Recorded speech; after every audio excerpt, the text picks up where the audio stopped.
En tant que sportif, nous avons tous déjà subi des crampes musculaires, mais sans savoir exactement pourquoi et qu'est-ce qui se produit réellement dans nos muscles et systèmes nerveux pour en arriver à une contraction musculaire involontaire si douloureuse.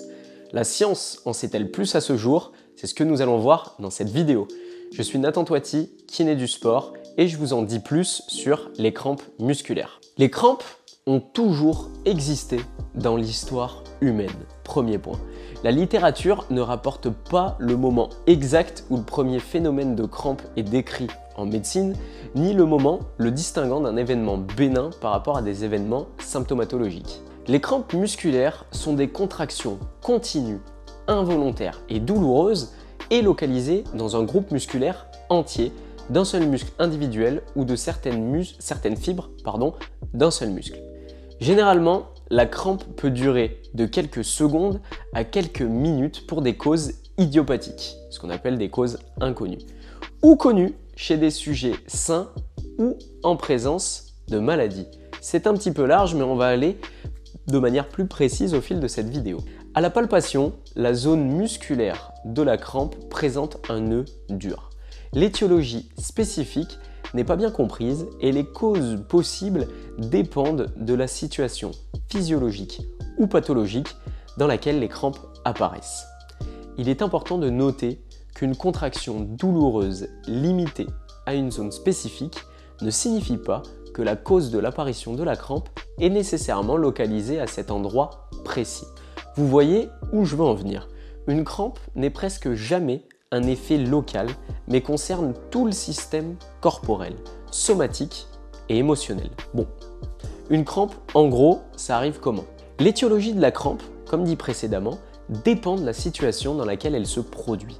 Sans cela, il n'est pas possible d'en dégager les causes et les éventuelles différences physiologiques ou pathologiques dans lesquelles se produit la crampe, car différents scénarios peuvent donner lieu à des crampes. Des crampes musculaires associées à la chaleur sont souvent observées pendant les sports et les exercices ou activités physiques intenses.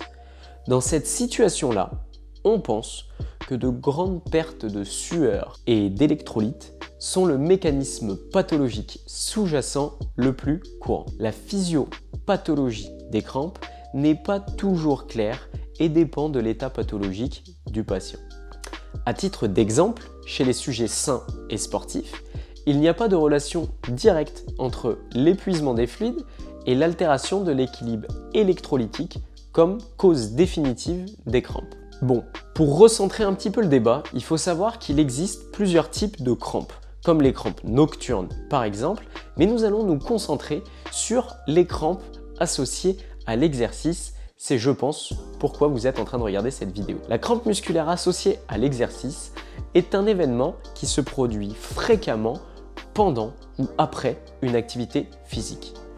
Actuellement, deux hypothèses existent. La première est liée au concept de déshydratation et de déséquilibre électrolytique, tandis que la seconde, la plus récente, est liée à un trouble neurologique périphérique transitoire.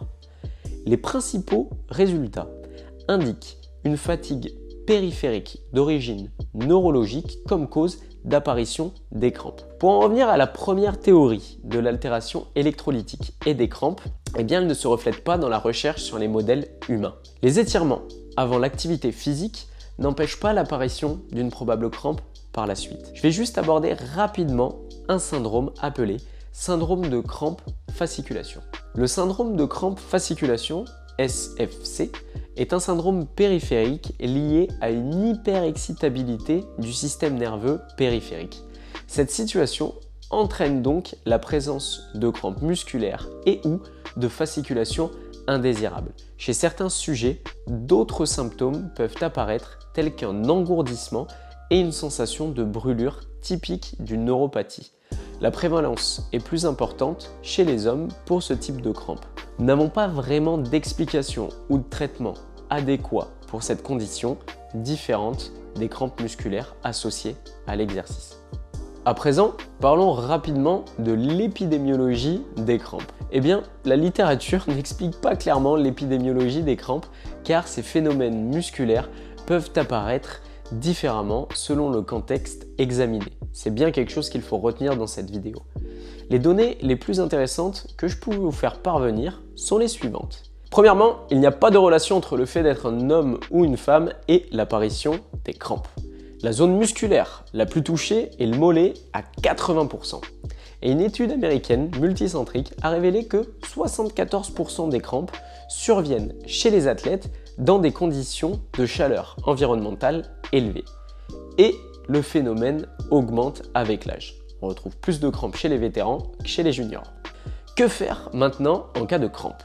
Le traitement conservateur le plus simple des sujets sains, sans pathologie sous-jacente, est l'étirement du muscle impliqué. Nous avons tous le même réflexe. Lors d'une crampe, le muscle se raccourcit en se contractant.